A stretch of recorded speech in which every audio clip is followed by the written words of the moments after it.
ഷാരോൻ പനിയിലെ കുസുമമവൻ, താഴ്വരകളിലെ താമരയും മധുരഫലം തരും നാരകമാ, തന്നിഴലതിലൻ താമസമാ. എൻ പ്രിയനെന്തു മനോഹരനാ, തൻ പാദമെന്നുമൻ ആശ്രയമാം. എൻ പ്രിയനെന്തു മനോഹരനാ, തൻ പാദമെന്നുമൻ ആശ്രയമാം. ഹല്ലേലൂയ. Praise the Lord. ദൈവനാമത്തിന് മഹത്വം ഉണ്ടാകട്ടെ. കടന്നു എല്ലാവരെയും കർത്താവ് യേശുവിന്റെ നാമത്തിൽ യാർദ്ദവമായി സ്വാഗതം ചെയ്യും. ആമേൻ. നമ്മൾ പ്രാർത്ഥനയെ പറ്റിയാണല്ലോ നമ്മൾ ചിന്തിച്ചുകൊണ്ടിരിക്കുന്നത്. നമ്മൾ ഇന്നലെ ചിന്തിച്ചുകൊണ്ടിരുന്നത് മത്തായി സുവിശേഷം 7-ാം അധ്യായം, മാത്യു ചാപ്റ്റർ 7 വേഴ്സസ് 7-11. യാചിക്കുവീൻ എന്നാൽ നിങ്ങൾക്ക് കിട്ടും, അന്വേഷിക്കുവീൻ എന്നാൽ നിങ്ങൾ കണ്ടെത്തും, മുട്ടുവീൻ എന്നാൽ നിങ്ങൾക്ക് തുറക്കും. യാചിക്കുന്ന ഏവന് ലഭിക്കുന്നു, അന്വേഷിക്കുന്നവൻ കണ്ടെത്തുന്നു, മുട്ടുന്നവൻ തുറക്കും. 9-ാമത്തെ വാക്യം, മകൻ അപ്പം ചോദിച്ചാൽ അവന് കല്ല് കൊടുക്കുന്ന മനുഷ്യൻ നിങ്ങളിൽ ആരുള്ളൂ? മീൻ ചോദിച്ചാൽ അവന് പാമ്പിനെ കൊടുക്കുമോ? അങ്ങനെ ദോഷികളായ നിങ്ങൾ നിങ്ങളുടെ മക്കൾക്ക് നല്ല ദാനങ്ങളെ കൊടുപ്പാൻ അറിയുന്നുവെങ്കിൽ സ്വർഗസ്വനായ പിതാവ് തന്നോട് യാചിക്കുന്നവർക്ക് നന്മ എത്രയധികം കൊടുക്കും. നമ്മൾ ഇന്നലെ അത് ചിന്തിച്ചു. എന്നിട്ടാണ് നമ്മൾ പ്രാർത്ഥനയിലേക്ക് നമ്മൾ കടന്നു. ഞാൻ ഇൻട്രഡക്ഷൻ പോലെ പറഞ്ഞു, 2 സെഷനുകളായിട്ട് എടുക്കാൻ ആഗ്രഹിക്കുന്നു. 1, പ്രാർത്ഥനയുടെ തടസ്സങ്ങൾ. 2, എങ്ങനെ പ്രാർത്ഥിക്കണം. സമയമുണ്ടെങ്കിൽ ഇന്ന് പ്രാർത്ഥനയുടെ ഹിൻഡ്രൻസസ് ഓഫ് പ്രയർ. ഞാൻ ഇന്നലെ ഓർപ്പിച്ചു, we need to spend time with God more than in his ministry. Busy with the kingdom but no time for the king. ഇന്നലെ നമ്മൾ ചിന്തിച്ചാൽ നമ്മൾ ചിന്തിക്കുന്ന ബിസി ആയിരിക്കുന്നത് ഒത്തിരി നല്ലതാണ്. But to have time for God is more important. We need to find time. We will not get time. George Muller പറഞ്ഞ കാര്യം ഞാൻ ഇന്നലെ ഓർപ്പിച്ചു. ജോർജ് മുള്ളറിനോട് ചോദിച്ചു, ഇത്ര തിരക്കുള്ള നിങ്ങൾ പ്രാർത്ഥിക്കാൻ എങ്ങനെയാണ്? How do you get time? അപ്പോൾ അദ്ദേഹം പറഞ്ഞ, I don't get time but I take time. ബ്രിസ്റ്റോളിലാണ് ജോർജ് മുള്ളർ ജീവിച്ചത്. തൻ്റെ ജീവിതകാലത്ത് 10,000 ഓർഫനുകളെ, അനാഥരെ താൻ സംരക്ഷിച്ചു. 4 വലിയ കെട്ടിടങ്ങൾ താൻ പണിതു. എല്ലാം മുട്ടിന്മേലിരുന്ന് പ്രാർത്ഥിച്ച് ദൈവത്തോട് ചോദിച്ച് വാങ്ങിച്ചാണ്. അതേ ഒരിക്കൽ പോലും മനുഷ്യനോട് തൻ്റെ ആവശ്യം പറഞ്ഞിട്ട്. എത്രയോ സംഭവങ്ങൾ. പ്രാർത്ഥന വീരനായിരുന്നു മുള്ളർ. തൻ്റെ പ്രവർത്തനത്തെ പറ്റി ഒരു ലീഫ്ലെറ്റ് പോലും അടിക്കാതെ, ഒരു ലെറ്റർ പോലും അടിക്കാതെ, എനിക്ക് ഇങ്ങനെ ഒരു ആവശ്യമുണ്ട് എന്ന് പറയാൻ തൻ്റെ ജീവിതകാലത്ത് താൻ ചെയ്തിട്ടില്ല. അദ്ദേഹത്തിൻ്റെ ജീവിതം ഒരു വലിയ ചലഞ്ചാണ് നമുക്ക്. Hallelujah. If it is God's will, it is God's bill. Hallelujah. നമ്മുടെ സമയം അവിടെ നമ്മൾ കാണുന്നു. സമയത്തെ എടുത്തുകൊണ്ട് പോകുന്നത് പിശാചിന് അറിയാം. അപ്പോൾ നമ്മൾ ഈ പ്രാർത്ഥിക്കുമ്പോൾ ഞാൻ ഇന്നലെ ഓർപ്പിച്ചല്ലോ, വി ഗിവ് അവർ ടൈം, അല്ലേ? We give our time and it is a sacrifice. Actually we are taking an effort. നമ്മുടെ സമയം വളരെ വിലപ്പെട്ടതാണ്. ഈ 24 hours നമുക്ക് ഒത്തിരി കാര്യങ്ങൾ ചെയ്യണം.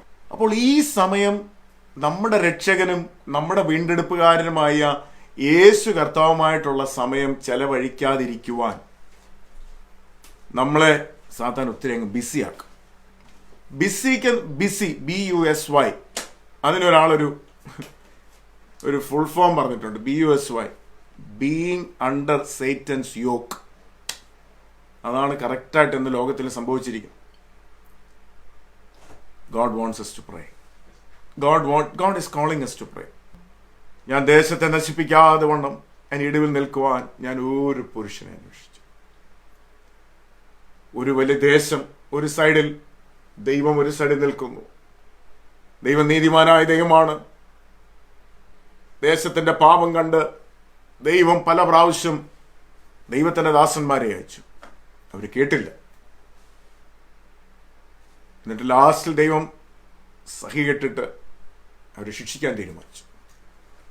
എന്നിട്ട് താൻ ലാസ്റ്റ് മിനിറ്റിൽ താൻ ദൈവം നോക്കുകയാണ്, ഇസ് ദർ എനി വൺ, ഇവരെ ശിക്ഷിക്കണമെന്ന് ദൈവം ആഗ്രഹിക്കുന്നില്ല, ഇവർ മടങ്ങി വരണമെന്നാണ് ദൈവം ആഗ്രഹം. നമ്മുടെ ജീവിതത്തിലും പലപ്പോഴും ദൈവം അങ്ങനെയാണ് ചെയ്യുന്നത്. നമ്മൾ ഈ ദൈവം നമുക്ക് തരുന്ന ഗ്രേസ് പീരിയഡിന്റെ അങ്ങേ അറ്റം വരെ നമ്മൾ ദൈവത്തെ പരീക്ഷിക്കും. ദൈവമക്കളെ, അങ്ങനെ ഒരിക്കലും നമ്മൾ ആകരുത്. പക്ഷെ എന്നാലും മടങ്ങി വന്നാൽ ദൈവം കനിവുള്ളവനാണ്. അതാണ് ഞാൻ പറയാൻ വന്നത്. വ്യക്തിപരമായ ജീവിതത്തിലാണെങ്കിലും ആമേൻ, ദൈവത്തെ നമ്മൾ ടെസ്റ്റ് ചെയ്യരുത്. ഈ രാജ്യം നശിക്കാൻ പോകുന്നു, പക്ഷെ ദൈവം നോക്കുകയാണ്, ഇസ് ദർ എനി വൺ, കരയാൻ ആരെങ്കിലും ഉണ്ടോ? ദൈവമക്കളെ, നമ്മൾ എത്ര സമയമാണ് നമ്മൾ കളയുന്നത്? നമ്മുടെ എത്ര വിലപ്പെട്ട സമയമാണ് പിശാച് കവർന്നു കളയുന്നത്? നമ്മുടെ പ്രാണപ്രിയനും രക്ഷകനും വീണ്ടെടുപ്പുകാരനുമായ യേശുവിന്റെ പാദപീഠത്തിങ്കൽ ഇരിക്കുവാൻ നമ്മൾ ഒത്തിരി എക്സ്ക്യൂസുകൾ പറയും. ഞാൻ അത് ചെയ്യുന്നുണ്ട്, ഞാൻ ഇത് ചെയ്യുന്നുണ്ട്, ഞാൻ ചർച്ചിൽ പോകുന്നുണ്ട്, ഞാൻ മീറ്റിങ്ങിന് അറ്റൻഡ് ചെയ്യുന്നുണ്ട്, അല്ലെങ്കിൽ ഞാൻ പൈസ കൊടുക്കുന്നുണ്ടല്ലോ, ഒത്തിരി പേരെ സഹായിക്കുന്നുണ്ടല്ലോ, പിന്നെ എനിക്ക് പ്രാർത്ഥനയുടെ ഒന്നും ആവശ്യമില്ല, കാരണം എൻ്റെ എല്ലാ കാര്യങ്ങളും ഓക്കെയാണ് എന്നൊക്കെ ചിന്തിക്കുന്ന ആൾക്കാരെ ഞാൻ കണ്ടിട്ടുണ്ട്. പിന്നെ ചില സമയമില്ല, അവരെപ്പോഴും പറയുന്നത് സമയമില്ല. ഈ കൊറോണ വൈറസ് നമ്മളെ പഠിപ്പിച്ചു വേണമെങ്കിൽ സമയം കിട്ടുമെന്ന്, അല്ലേ? എന്നിട്ട് നമ്മളെ പഠിച്ചില്ലെങ്കിൽ അതൊരു സങ്കടകരമായൊരു കാര്യമാണ്. പക്ഷെ ഞാൻ പറയാൻ ഉദ്ദേശിക്കുന്നത്, ഞാൻ ഇന്നലെ നിർത്തിയെടുത്തുനിന്ന് വീണ്ടും തുടങ്ങട്ടെ. പ്രാർത്ഥനയ്ക്ക് നമുക്കൊരു ഡിസിപ്ലിൻ ആവശ്യമാണ്. നോട്ട് ബിക്കോസ് ദൈവം സ്ട്രിക്റ്റായിട്ട് നീ പ്രാർത്ഥിച്ചില്ലെങ്കിൽ നിന്നെ ശരിയാക്കും, അങ്ങനെ പറയുന്നൊരു ദൈവമല്ല നമ്മുടെ ദൈവം. നമ്മളിപ്പം വായിച്ച എന്താ? മകൻ അപ്പനോട് അപ്പൻ ചോദിക്കുന്നു. ആ ഒരു ബന്ധമാണ്. നമ്മുടെ മാതാപിതാക്കളോട് നമ്മൾ മിണ്ടിയില്ലെങ്കിൽ അവരുടെ ഹൃദയം വേദനിക്കത്തില്ലേ? ഒരു ദിവസം വിളിച്ചില്ലെങ്കിൽ, അല്ലെങ്കിൽ 2 ദിവസം വിളിച്ചില്ലെങ്കിൽ അവരുടെ ഹൃദയം നൊമ്പരപ്പെടത്തില്ലേ? നമ്മൾ മക്കളെ വളർത്തുന്നുണ്ടല്ലോ, അവർ നമ്മളോടൊന്നും മിണ്ടിയില്ലെങ്കിൽ നമുക്ക് എന്ത് വിഷമമാണ്. ഇതേ ഹാർട്ടാണ് നമ്മുടെ ദൈവത്തിൻ്റെത്. അപ്പോൾ പ്രാർത്ഥന എന്ന് പറയാൻ നമ്മൾ അങ്ങനെ കാണണം. പ്രാർത്ഥന ചിലർക്ക് എനിക്ക് സമയമില്ല, അതുകൊണ്ട് ഭാര്യമാർ പ്രാർത്ഥിച്ചു, അവരെ അംഗീകരിപ്പിക്കും. പിള്ളേർക്ക് വേണ്ടി പ്രാർത്ഥിക്കുന്ന എല്ലാം ഭാര്യമാരുടെ ഡ്യൂട്ടി. എനിക്കിതിനൊന്നും സമയമില്ല, അങ്ങനെ പറയരുത്. ആമേൻ. ഇപ്പോഴെങ്കിലും നമുക്ക് പ്രാർത്ഥിക്കാൻ തനിക്ക് അത്രമാത്രം സ്വാധീനമുണ്ട്. ഒരു ദൈവവൈതലിന്റെ പ്രാർത്ഥന, ദാനിയേലിന്റെ പ്രാർത്ഥന പ്രാർത്ഥിച്ചപ്പോൾ, ദാനിയേൽ സ്വന്തം കാര്യത്തിന് വേണ്ടി അല്ല പ്രാർത്ഥിച്ചത്, തൻ്റെ പ്രാർത്ഥന സ്വർഗത്തിൽ ചലനം സൃഷ്ടിച്ചു. അതേ സമയം തന്നെ പ്രാർത്ഥനയുടെ മറുപടി സ്വർഗത്തിൽ നിന്ന് വരുന്നെന്ന് അറിഞ്ഞപ്പോൾ തന്നെ പാതാളത്തിൽ ഒരു മീറ്റിംഗ് കൂടി. ദാനിയേലിന്റെ പ്രാർത്ഥനയ്ക്ക് മറുപടിയുമായിട്ട് ദൂതൻ പോകുന്നു, അതിനെ തടയണം. അപ്പോൾ എവിടെയൊക്കെ ചലനം സൃഷ്ടിച്ചു. പക്ഷെങ്കിൽ ദാനിയേലിന്റെ പ്രാർത്ഥനയ്ക്ക് മറുപടി കിട്ടി. ഞാൻ പറഞ്ഞത് അത്രമാത്രം പവർഫുള്ളാണ് എൻ്റെ നിങ്ങളുടെ പ്രാർത്ഥന. അതുകൊണ്ട് ഇപ്പോഴെങ്കിലും എനിക്ക് നിങ്ങളോട് വിനീതമായി എനിക്ക് അപേക്ഷിക്കാനുള്ളത്, നമ്മുടെ പ്രാർത്ഥനാ സമയങ്ങൾ കൂട്ടുക, ദൈവസന്നിധിയിൽ ഇരിക്കുക, കരയുക, പ്രാർത്ഥിക്കുക. കർത്താവ് പറഞ്ഞു, നിങ്ങൾ എന്നെ ചൊല്ലി കരയേണ്ട, നിങ്ങളെയും നിങ്ങളുടെ മക്കളെയും ചൊല്ലി കരവി. അപ്പോൾ കരഞ്ഞാൽ അതിന് പ്രതിവിധിയുണ്ട്. കർത്താവ് മനസ്സിലുള്ള ദൈവമാണ്. നമ്മൾ ഇന്ന് ഈ തിരക്കുകളിൽ ഓടി നമ്മുടെ സമയങ്ങൾ മുഴുവനും സോഷ്യൽ മീഡിയയിലും ഫേസ്ബുക്കിലും ചെലവഴിച്ച് അവസാനം ഉറങ്ങുന്ന തളർന്ന ആ ഒരു സമയമല്ല ദൈവത്തിന് വേണ്ടി കൊടുക്കേണ്ടത്. ദൈവമക്കളെ, ഇതെല്ലാം ഒരു നിമിഷം കൊണ്ട് പോകും. പക്ഷെങ്കിൽ കർത്താവിൻ്റെ സന്നിധി നിൽക്കുമ്പോൾ കർത്താവ് പറയണം, നീ എൻ്റെ ഹൃദയപ്രകാരമുള്ളവനായിരുന്നു. കർത്താവ് പറയണം, നിന്റെ പ്രാർത്ഥനയാണ് ഞാൻ പലപ്പോഴും നിന്റെ ദേശത്തെ ന്യായവിധി നടത്തായിരുന്നു. നീ ഇടിവിൽ നിന്നതുകൊണ്ടാണ് നിന്റെ കുടുംബത്തിൽ ഒരു ന്യായവിധി വരാതിരുന്നത്. നീ ഇടിവിൽ നിന്നതുകൊണ്ടാണ് പലരും, നീ കരഞ്ഞതുകൊണ്ടാണ് അവരൊക്കെ രക്ഷിക്കപ്പെടുവാൻ ഇടയായിത്തീർന്നത് എന്ന് കർത്താവിൻ്റെ സന്നിധി കേൾക്കുവാൻ ഇടയായിത്തീരണം. അവിടെ ചെല്ലുമ്പോൾ കേൾക്കാനിടയായി തീരരുത്, അയ്യോ നീ ഇടിവിൽ നിന്നില്ല, നീ നിന്നെ ഏൽപ്പിച്ച ജോലി നീ ചെയ്തില്ല എന്ന് കേട്ടവിടെ തല കുനിക്കുവാൻ ഒരിക്കലും നമുക്കിടയായി തീരരുത്. അപ്പോൾ ഞാൻ പറഞ്ഞത്, ഞാൻ ഇന്നലെ നിർത്തിയത്, വി ആർ ഡിസൈപ്പിൾസ്. ഡിസിപ്ലിൻ എന്നുള്ള വാക്ക് അതിനകത്തൊന്നാണ് വന്നിരിക്കുന്നത്. ഡിസിഷൻ എന്ന് പറഞ്ഞാൽ അവൻ ഡിസിപ്ലിനോടുകൂടെ ജീവിക്കേണ്ട വ്യക്തിയാണ്. പ്രാർത്ഥനയിൽ ഡിസിപ്ലിൻ ഉണ്ടായിരിക്കണം, ജീവിതത്തിൽ ഡിസിപ്ലിൻ ഉണ്ടായിരിക്കണം, വാക്കുകളിൽ ഡിസിപ്ലിൻ ഉണ്ടായിരിക്കണം, ബൈബിൾ ധ്യാനത്തിൽ ഡിസിപ്ലിൻ ഉണ്ടായിരിക്കണം. ആമേൻ. പിന്നെ അപ്പോൾ ഒന്നാമത് നമുക്ക് ഉണ്ടായിരിക്കേണ്ടത് we need to discipline our time. ഈ ദിവസങ്ങളിൽ നമുക്ക് ഒത്തിരി സമയമുണ്ട്, പ്രത്യേകിച്ച് ജോലിക്ക് പോകാത്തവർക്ക്, യൂത്ത്സിന്, കുഞ്ഞുങ്ങൾക്ക്. ഞാൻ കുഞ്ഞുങ്ങളോടൊക്കെ പറയാറുണ്ട്, നിങ്ങൾ സമയങ്ങൾ make a time table of your time, discipline your time. കാരണം ഈ time gone is gone. You can not tell that, okay, yesterday I slept a bit too much, so can I have extra 4 hours today? പറ്റത്തില്ല. Time gone is gone. So it's so precious. Amen. So use your time wisely. പിന്നെ അടുത്തത്, Amen. പലപ്പോഴും നമുക്ക് വരുന്നൊരു കുഴപ്പമെന്ന് പറഞ്ഞാൽ നമ്മൾ പ്രാർത്ഥിക്കാനിരിക്കുമ്പോൾ നമ്മൾ ചിന്തിക്കുന്നത്, is God really listening? Amen. Is God, അങ്ങനെ ദൈവം പ്രാർത്ഥന കേൾക്കുന്നുണ്ടോ? പക്ഷെങ്കിൽ നമ്മൾ ചിന്തിക്കും, God is so far really listening. And we make up our own thing. But don't do like that. നമ്മുടെ മൂഡ് അനുസരിച്ചല്ല നമ്മൾ പ്രാർത്ഥിക്കേണ്ടത്. Never go with your feelings. Even if you don't feel God's presence. Amen. We pray in faith. നമ്മൾ വിശ്വാസത്തോടാണ് പ്രാർത്ഥിക്കുന്നത്, അല്ലേ? എത്രയോ അനുഭവങ്ങൾ നമ്മുടെ ജീവിതത്തിൽ പുറമോട്ട് നോക്കിയാൽ ദൈവം തന്ന മറുപടികളെ പറ്റിയുണ്ട്. പിന്നെ മൂന്നാമത്തെ എൻട്രൻസ് എന്ന് പറഞ്ഞാൽ, how do you have, what kind of relationship we have with God? How do you view God? ഇവിടെ കർത്താവ് പ്രാർത്ഥിക്കാൻ പറഞ്ഞപ്പോൾ പറഞ്ഞു, relationship between a father and a son. People have very different views of God. ദൈവത്തെപ്പറ്റി പലർക്കും പല വ്യൂസാണ്. ചിലർ ചിന്തിക്കുന്നത് ദൈവം ഒരു പോലീസുകാരനെ പോലെയാണ്. Some people think that God is a policeman. For some people they think that God is only a doctor. We don't see a doctor every day. We only go when we are unwell. For some people, God is a doctor. Only when you have a problem, you go. Afterwards, bye-bye. For some people, God is like an executive chef who gives nice things because God is so love. God is gracious. I agree, God is a gracious God. So we need to understand who God is. ദൈവം ആരാണ് എന്ന് നമ്മൾ മനസ്സിലാക്കണം. പലപ്പോഴും നമുക്ക് ദൈവത്തെപ്പറ്റി വളരെ വികലമായ ചിന്തകളാണുള്ളത്. അങ്ങനെ വരാൻ ഒരു കാരണം ഞാൻ ഇവിടുത്തെ വായിച്ചത് ഇങ്ങനെയാണ്. ചിലർക്ക് ദൈവത്തെ പിതാവെന്ന് വിളിക്കുവാൻ ഭയങ്കര പ്രയാസമാണ്. ഞാൻ ഒരു അനുഭവത്തിൽ വായിച്ചാണ്, ഒരു പെൺകുട്ടിയുടെ പിതാവ് ആ പെൺകുട്ടി ഒത്തിരി ഉപദ്രവിക്കുവാൻ, ഫിസിക്കലിയും വെർബലിയും ഒത്തിരി ഉപദ്രവിച്ച്.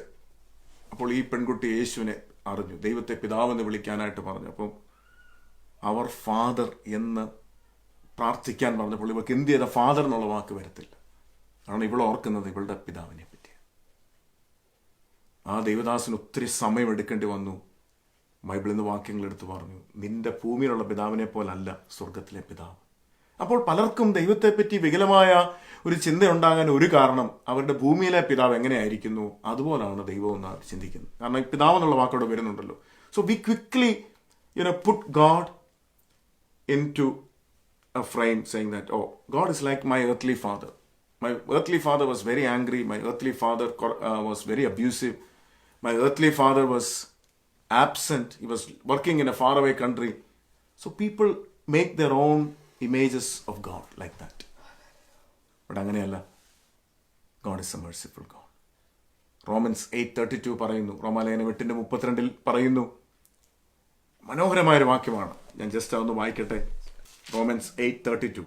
സ്വന്തം പുത്രനെ ആദരിക്കാതെ നമുക്കെല്ലാവർക്കും വേണ്ടി ഏൽപ്പിച്ച് തന്നവൻ അവനോടുകൂടെ സകലവും നമുക്ക് നൽകാതിരിക്കുമോ? He did not spare his own son, but delivered him over for us all. How will he not also with him freely give us all things? Amen. പൗലോസ് പറയാണ്, God became a man. God being God could not die. അല്ലേ? So he became a man to take the place of me. And he took the punishment of my sins. And if God can do that, if God can make such a sacrifice for us, won't he provide us for all things? ഞാൻ കഴിഞ്ഞ ദിവസം കർത്താവ് പറഞ്ഞു, look at the birds, look at the flowers. അല്ലേ?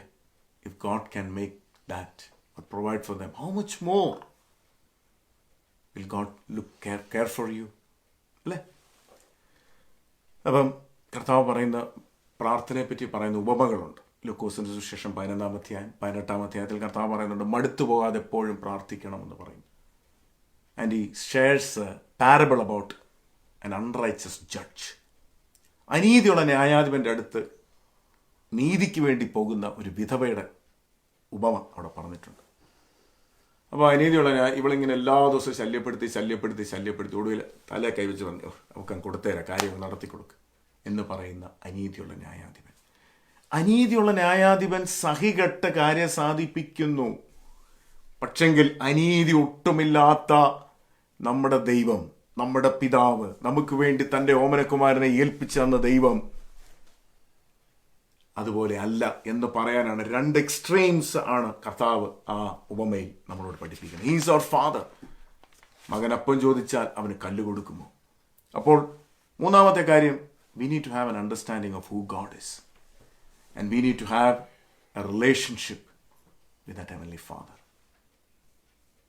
ഇന്ന് രാത്രികാലം ആ ഒരു ബന്ധം നമുക്കുണ്ട്. ഒരു അപ്പനോട് സംസാരിക്കുന്നത് പോലെ. ഭൂമിയിലെ നിങ്ങളുടെ അപ്പനോട് നിങ്ങൾ സംസാരിക്കുകയില്ലായിരിക്കാം. മേ ബി നിങ്ങളുടെ എല്ലാ കാര്യങ്ങളും നിങ്ങൾ തുറന്ന് പറയത്തില്ലായിരിക്കാം. പക്ഷെ നമ്മുടെ സ്വർഗത്തിലെ അപ്പൻ അങ്ങനെയല്ല. Is ready to listen. Is so loving. He gave his life for you. Amen. അടുത്തത് ഞാൻ പറയാൻ ആഗ്രഹിക്കുന്ന ഇതാണ് ഡിസോണസ്റ്റി. അല്ലെങ്കിൽ നമ്മൾ പലപ്പോഴും ദൈവസന്നിധിയിൽ പല പ്രാർത്ഥനകളും പ്രാർത്ഥിക്കുന്നത് നമ്മൾ ചുമ്മാ അങ്ങ് പ്രാർത്ഥിക്കും. കർത്താവെ, എന്നെ രൂപാന്തരപ്പെടുത്തണമേ, എന്നെ പണിയണമേ, എന്നെ നിന്നെ പോലെ ആക്കണമേ, എന്നെ സ്നേഹിക്കാൻ പഠിപ്പിക്കണമേ, ഇങ്ങനെയൊക്കെയുള്ള പ്രാർത്ഥനകൾ നമ്മൾ പ്രാർത്ഥിക്കും. അപ്പോൾ കർത്താവ് നമ്മളെ, ഇപ്പം ഞാൻ പ്രാർത്ഥിക്കണം, കർത്താവിനെ എന്നെ രൂപാന്തരപ്പെടുത്തണമേ. So God answers that prayer and he transforms me through his word. He transforms me through trials and pain. ഇതങ്ങോട്ട് സംഭവിച്ച് കഴിയുമ്പോഴത്തേക്ക് നമ്മൾ എപ്പോഴും ഓർക്കും, നമ്മൾ എന്നെ കർത്താവ് ഇത്രയും പ്രാർത്ഥിച്ചിട്ട് ഇതാണോ നീ എനിക്ക് തരുന്നത്? അപ്പം എന്നിട്ട് നമ്മൾ ഓടിപ്പോവും. നമ്മൾ ദൈവസന്നിധിയിൽ പ്രാർത്ഥിക്കുന്ന പ്രാർത്ഥനകൾ, വാക്കുകൾ സൂക്ഷിച്ച് വേണം പ്രാർത്ഥിക്കാൻ. അല്ലെങ്കിൽ വെറുതെ നമ്മൾ പ്രാർത്ഥിക്കരുത്. അടുത്തത്, നമ്മുടെയൊക്കെ പ്രാർത്ഥന വളരെ വേഗമാണ്. കർത്താവ് നീ എന്നെ അനുഗ്രഹിക്കണമേ, കർത്താവ് നീ എന്നെ ശുദ്ധീകരിക്കണമേ. അറിഞ്ഞോ അറിയാതെ എന്തെങ്കിലും വന്നിട്ടുണ്ടെങ്കിൽ വേഗമായിട്ട് നമ്മൾ പ്രാർത്ഥിക്കരുത്. Be specific in our prayers. Amen. Be honest in our prayers. Be specific in our prayers. ദൈവവചനത്തിൽ പ്രാർത്ഥനയുടെ തടസ്സങ്ങളെപ്പറ്റി ഞാനത് വാക്യങ്ങൾ എന്ന് എടുക്കാൻ ഞാൻ സമയമെടുക്കുന്നില്ല. കാരണം ഞാൻ ജസ്റ്റ് പറഞ്ഞങ്ങ് പോകുക. യാക്കോബിന്റെ ലേഖനത്തിൽ പറയുന്നുണ്ട്, നിങ്ങളൊരു രോഗിക്ക് വേണ്ടി പ്രാർത്ഥിക്കുമ്പോൾ, ഒരു രോഗിക്ക് വേണ്ടി നിങ്ങൾ പ്രാർത്ഥിക്കാൻ ചെല്ലുക. അപ്പോൾ നിങ്ങൾ പാപം ചെയ്തിട്ടുണ്ടെങ്കിൽ ദൈവം അവനോട് ക്ഷമിക്കും. രോഗശാന്തി വരേണ്ടത് തമ്മിൽ പാപങ്ങളെ ഏറ്റു പറയും. അപ്പോൾ നമ്മളീ പ്രാർത്ഥിക്കാൻ ചെല്ലുന്നവരുടെ ഉള്ളിലെ പാപങ്ങളും എല്ലാം വെച്ചുകൊണ്ട് രോഗിക്ക് വേണ്ടി പ്രാർത്ഥിക്കുമ്പോൾ അതിന് തടസ്സമാണെന്ന് നമുക്കവിടെ കാണാനായിട്ട് സാധിക്കുന്നു. സോ എന്തെങ്കിലും പാപങ്ങളുണ്ടെങ്കിൽ വ്യക്തമായിട്ട് ഏറ്റു പറയാം. സങ്കീർത്തനം 66:18 പറയുന്നു, എൻ്റെ ഹൃദയത്തിൽ അകൃത്യം കരുതിയിരുന്നെങ്കിൽ കർത്താവ് പ്രാർത്ഥന കേൾക്കുകയില്ല. അപ്പോൾ ഹൃദയത്തിൽ നമ്മളെ അശുദ്ധമാക്കുന്ന കാര്യങ്ങൾ മർക്കോസിന്റെ സുവിശേഷം 7:20 ഡീറ്റെയിൽ ആയിട്ട് ലിസ്റ്റ് കർത്താവ് പറയുന്നുണ്ട്. എന്താണ് ഒരു മനുഷ്യനെ അശുദ്ധമാക്കുക? ജഡത്തിന്റെ പ്രവൃത്തികളെ പറ്റി പൗലോസ് ഗലാത്യലേഖനം 5:19 പറയുന്നുണ്ട്. ദൈവങ്ങളെ, നിങ്ങൾക്ക് സമയമുണ്ടെങ്കിൽ വായിക്കണം. Mark 7:20, Galatians 5:19. അത് വായിക്കുമ്പോൾ നമുക്ക് യഥാർത്ഥത്തിലൊരു വേദന തോന്നാറുണ്ട്. അയ്യോ കർത്താവേ, എൻ്റെ ജീവിതത്തിൽ ഇങ്ങനെ സംഭവിച്ചല്ലോ. ആമേൻ. സങ്കീർത്തനം 26:2 പറയുന്ന അന്തരംഗം, എൻ്റെ അന്തരംഗത്തെ ഒന്ന് പരിശോധിക്കണമേ. Test me my inner being. നമ്മുടെ അന്തരംഗം മറ്റുള്ളവർക്ക് ആർക്കും കാണാൻ കഴിയത്തില്ല. എൻ്റെ ഹൃദയത്തിൽ എന്താണ് ചിന്തിക്കുന്നതെന്ന് ആർക്കും, ദൈവമല്ലാതെ എനിക്കും അല്ലാതെ ആർക്കും അറിയാം. എന്നിട്ടും ഒളിഞ്ഞു കിടക്കുന്ന എന്തെങ്കിലും ഉണ്ടെങ്കിൽ നാം പോലും പലപ്പോഴും അറിയത്തില്ല. അപ്പോൾ നമ്മൾ കർത്താവിനോട് പറയുക, കർത്താവേ, നിന്റെ വചനത്തിലൂടെ ദൈവാത്മാവ് സംസാരിക്കും, പരിശുദ്ധാത്മാവ് വെളിപ്പെടുത്തുമ്പോൾ. ആമേൻ. നമ്മൾ ഈ ചെറുതെന്ന് പറയുന്ന പല കാര്യങ്ങളും ദൈവസന്നിധിയിൽ ചെറുതല്ല. ഹല്ലേലൂയ. നമ്മൾ ആ ലിസ്റ്റ് വായിക്കുമ്പോൾ നമുക്ക് മനസ്സിലാകും, അസൂയ ഒരു പാപമാണ്. എത്ര പേര് അതിനകത്ത് ദുഃഖിക്കുന്നവരുണ്ട്. കോപം ഒരു പാപമാണ്. എത്ര പേര് കോപിക്കുന്നവർ, അയ്യോ കർത്താവേ എനിക്ക് കോപം വന്നുപോയി, ക്ഷമിക്കണമേ എന്ന് ആത്മാർത്ഥമായ ദൈവത്തോട് പ്രാർത്ഥിക്കുന്നുണ്ട്. കാരണം ഇതെല്ലാം പ്രാർത്ഥനയ്ക്ക് തടസ്സങ്ങളാണ്. ഞാനീ പറയുന്നത്, ഞാനല്ല 100% പെർഫെക്റ്റ് ആയിട്ടല്ല ഞാനീ പറയുന്നത്. പക്ഷെങ്കിൽ തെറ്റ് സംഭവിക്കുമ്പോൾ അന്നേരം തന്നെ തിരിച്ചറിയാനുള്ളൊരു കൃപയും താഴ്മയും നമ്മുടെ ജീവിതത്തിലുണ്ടെങ്കിൽ ദൈവസന്നിധി ചെല്ലുക, അയ്യോ കർത്താവ് തെറ്റിപ്പോയി. ഓരോ ദിവസവും നമ്മുടെ അക്കൗണ്ടുകൾ ഷോർട്ടാക്കി ഓരോ ദിവസവും നാളെ നമുക്കുള്ളതല്ല. അതുകൊണ്ട് ഓരോ ദിവസത്തെ കാര്യങ്ങൾ ചെറുതാക്കി കർത്താവിനോട് ചോദിച്ച് ക്ഷമ ചോദിച്ച് നിരപ്രാപിച്ചിട്ട് വേണം കിടന്നുറങ്ങാൻ. ആമേൻ. സംശയത്തോടെ നമ്മൾ പ്രാർത്ഥിക്കുക. ദൈവജനം പല വാക്യങ്ങൾ പറയുന്നുണ്ട്, വിശ്വാസത്തോടുകൂടെ പ്രാർത്ഥിക്കണം. ഈ വിശ്വാസം എന്നൊക്കെ പറയുന്നത്, ചിലർ പറയാനുണ്ട്, നീ വിശ്വസിക്കുക. നീ വിശ്വസിക്കുക, നിനക്കൊരു കാറ് കിട്ടുമെന്ന് വിശ്വസിക്കുക, അത് സ്വപ്നം കാണുക. നമ്മളെ വിശ്വാസത്തെ കാളുപരിയായിട്ട് ദൈവത്തിൽ വിശ്വസിക്കുക. Believe in God. അതാ കർത്താവ് പറയും, ദൈവത്തിൽ വിശ്വസിപ്പിൻ, എന്നിലും വിശ്വസിക്കും. ദൈവത്തിൽ വിശ്വാസം അർപ്പിക്കുക. പ്രാർത്ഥനയ്ക്ക് മറുപടി കിട്ടിയാലും ഇല്ലെങ്കിലും എൻ്റെ ദൈവത്തിൽ ഞാൻ വിശ്വസിക്കും. യോ പറഞ്ഞ പോലെ അവനെന്നെ കൊന്നാലും ഞാൻ അവനെ കാത്തിരിക്കും. വിശ്വാസം എന്ന് ആശിക്കുന്നതിൻ്റെ ഉറപ്പും കാണാത്ത കാര്യങ്ങളുടെ നിശ്ചയമാകുന്നു. വിശ്വാസം കൂടാതെ ദൈവത്തെ പ്രസാദിപ്പിക്കാൻ കഴിയത്തേ. ആമേൻ. വിശ്വസിക്കാന്ന് പറയുന്നത് ഞാനീ പറഞ്ഞ പോലെ സ്വപ്നം കാണുകയും അത് എനിക്ക് കിട്ടുകയും ചെയ്യുന്ന ആ സ്വപ്നങ്ങളല്ല വിശ്വാസം എന്ന് പറയുന്നത്. വിശ്വാസം എന്ന് പറയുന്നത് ദൈവത്തിലുള്ള കംപ്ലീറ്റ് ആയിട്ടുള്ള ആശ്രയമാണ് വിശ്വാസം. ആമേൻ. പിന്നെ പാപം ചെയ്ത് അനുസരണം കെട്ട ഹൃദയത്തെപ്പറ്റി ദൈവത്തെ വചനത്തിൽ പറഞ്ഞു. ഏറ്റവും പ്രധാനപ്പെട്ട ഒരു കാര്യം ഞാൻ നിങ്ങളോട് പറഞ്ഞിട്ട് ഞാൻ എൻ്റെ വാക്കുകളെ വേഗത്തിൽ മുന്നോട്ട് കൊണ്ടുപോകട്ടെ. 2 കാര്യം കൂടെ പറഞ്ഞിട്ട് ഞാൻ നിർത്താം.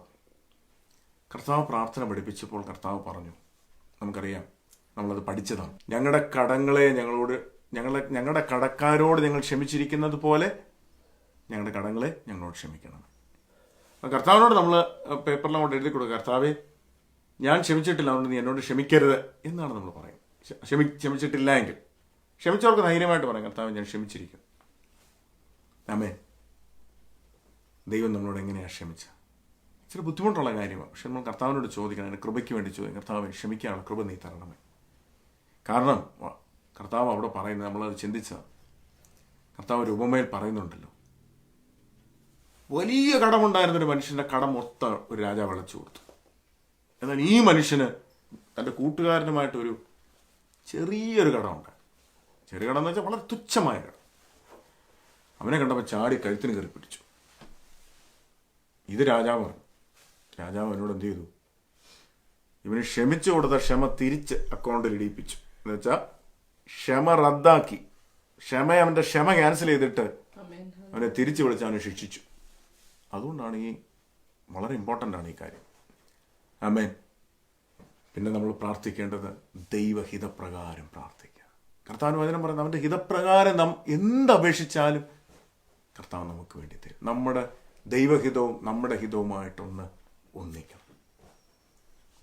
ആമേൻ. ഹല്ലേലൂയ. നിങ്ങൾ കുടുംബസ്ഥരാണെങ്കിൽ